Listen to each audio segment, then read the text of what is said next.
you, Mr. Jaitley, for joining us on CNBC TV18. A historic day, a lot of legislative action that you've been able to manage from the insurance bill, land mining bill, as well as the coal mining bill. What happens now after recess?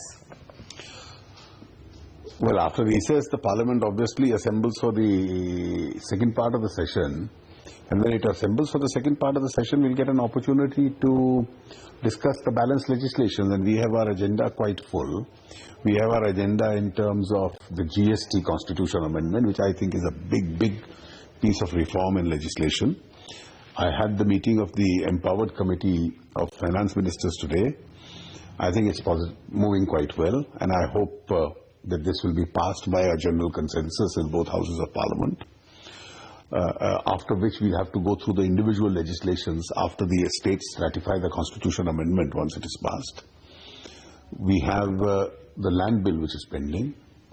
I have the Incomplete Companies Act alterations which were made by the Lok Sabha, which is pending before the Rajya Sabha. And there are some other economic legislations which are pending. I think we'll have our agenda quite full of economic legislations and other bills as far as the second part of the session also is concerned. Of course, there is the land bill.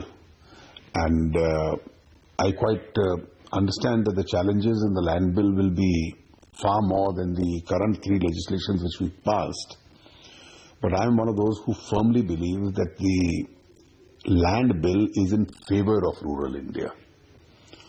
Without this law, to develop infrastructure in terms of rural roads, irrigation, rural electrification is not possible. To create highways which pass through rural areas, which are a part of rural infrastructure, electrification will not be possible. For housing, for poor and affordable housing, where there is a large-scale migration from rural areas to urban centers or to suburban centers, is not possible. And therefore, it's extremely important in the interest of people living in the rural areas that this bill be passed.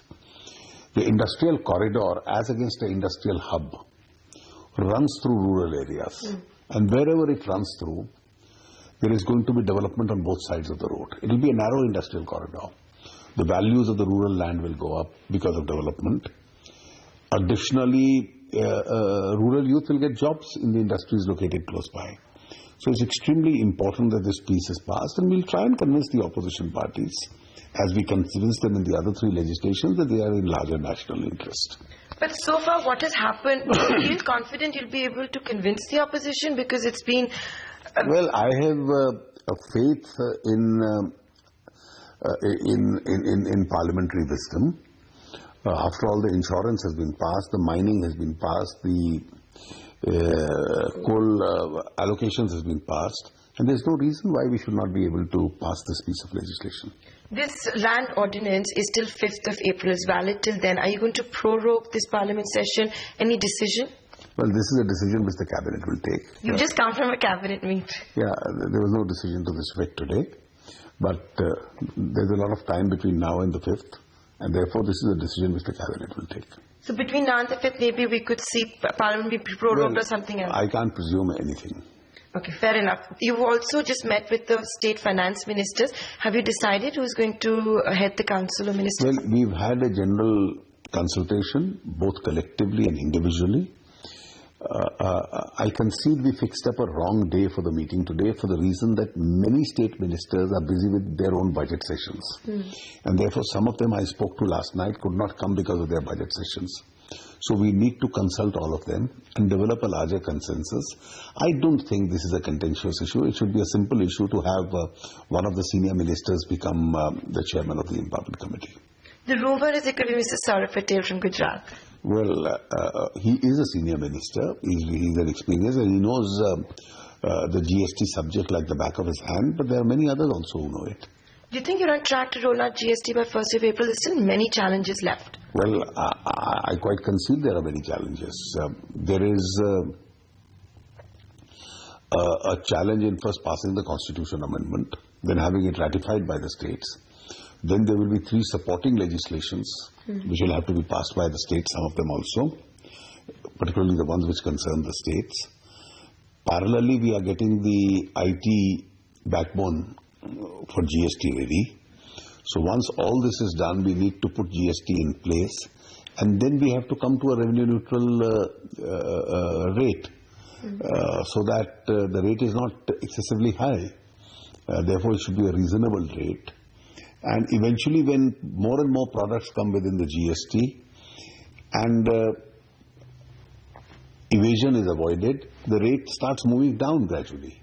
So that's a responsibility which is there of the GST Council. But it'll still be around 20% plus. But I can't speculate at this stage.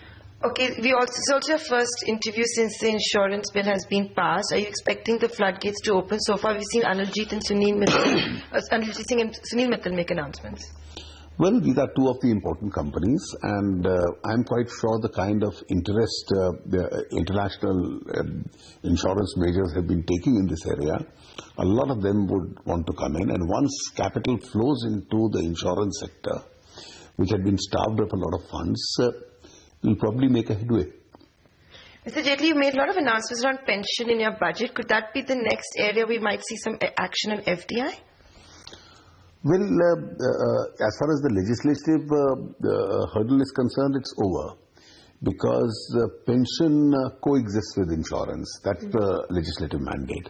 So when insurance moves up, the pension itself will move up. Now, how do we implement that will have to be seen. In any case, you see, it's a part of any growing society and a society where market economy has a lot to play. To convert that society on the principle of social security from a pensionless society into a pensioned society. So I have gradually thrown this idea in the present budget. So in the present budget, as far as the weaker sections are concerned, we've announced a pension scheme. And the pension scheme is that you invest when you are working, a modest amount, and you get a pension when you retire. After you, your spouse gets it. After both of you, the entire corpus goes to the family. So it's a saving, plus it's a social security. Plus it's an inheritance. The second step that I took, which I think is a major step, which will suit self-employed people, self-earning people, middle classes, that I give a big tax incentive up to 50,000 rupees a year for whoever invests in the National Pension Scheme. And therefore, if you start investing now, and my advice to most people, particularly youngsters entering the job market or professions or trades or self-employed people, is start putting in money every year into the National Pension Scheme. It's giving very attractive rates of interest. I'm told it was close to 11%. And you get a tax rebate. And once you are old and not in a working condition, you'll get a sizable amount. And that money is all yours at the end of the day. Correct. The other budget proposal has to do with the RBI. You know, the money market powers being taken away from the RBI, given to the market regulator, the Monetary Policy Committee. Where do things stand? There are certain fears that is too much being taken away from the RBI. See, RBI is a time-tested institution. And therefore, the government would not, the government has full confidence in the ability of the RBI. And therefore, the question of taking away any significant powers away from the RBI, it doesn't arise. Whatever steps we take, we do it in consultation with the RBI. The RBI governor has been in touch with me. And the finance bill will be taken up before Parliament. So you'll have to wait for an answer to your question only then. But the government bonds, will that stay with RBI? Well, you wait for the finance bill to be taken up for discussion. Anything about the committee that you can tell us? No, I think we made the announcement, and therefore now in the passage of the finance bill, you'll have to wait for the final word on that. How concerned are you about unseasonal rainfall and agriculture? I think it's a challenging situation. It's unseasonal rainfall. It's damaged the crop. And therefore, yesterday I had an opportunity in Parliament to reassure the farmers. Now, teams are being sent to every state. Additionally, the three ministers in the Ministry of Agriculture are going to be visiting each of the states. So they'll get a first hand, they'll comfort the people there.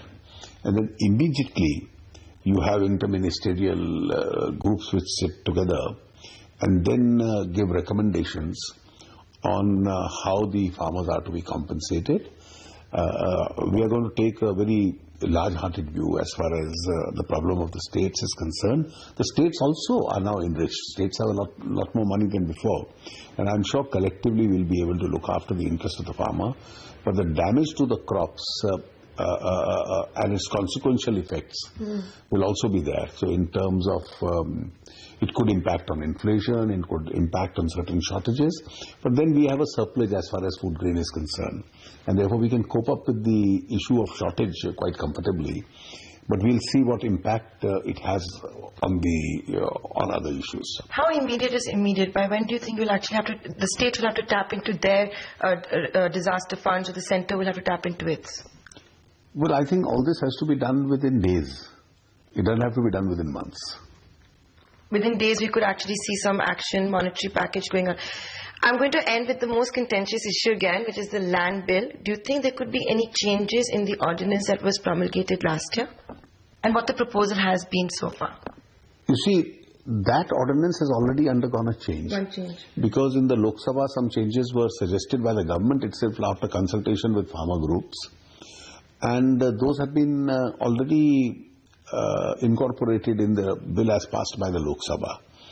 And now, since they've been incorporated in the bill as passed by the Lok Sabha, we'll have to, this bill will now go to the upper house. And therefore, if any of the opposition parties has any valid suggestion to offer, which makes sense, we are always open to consider it. But I think if they adopt a stand that come what may, we will not agree, then it's a difficult situation. If you'll pardon me, Mr. Jaitley, I know I said last question, but I remembered another one to do with divestment, a very ambitious target which has been set out in the budget. We couldn't achieve the FY15 one. I know we're just within days of closing that. How feasible is it? How realistic is it? And also this news coming out that how certain sick PSUs are going to be closed. Well, people will have to improve the efficiencies of PSUs. The taxpayer can't be charged taxes merely to fund losing businesses. You can do it up to a point, you can't indefinitely do it. And as far as divestment is concerned, it's challenging, but we'll try and achieve it. Please don't forget that last year the amount which we divested, even though we started late, is the highest ever in 1 year. And therefore there's no reason why we should not beat that target.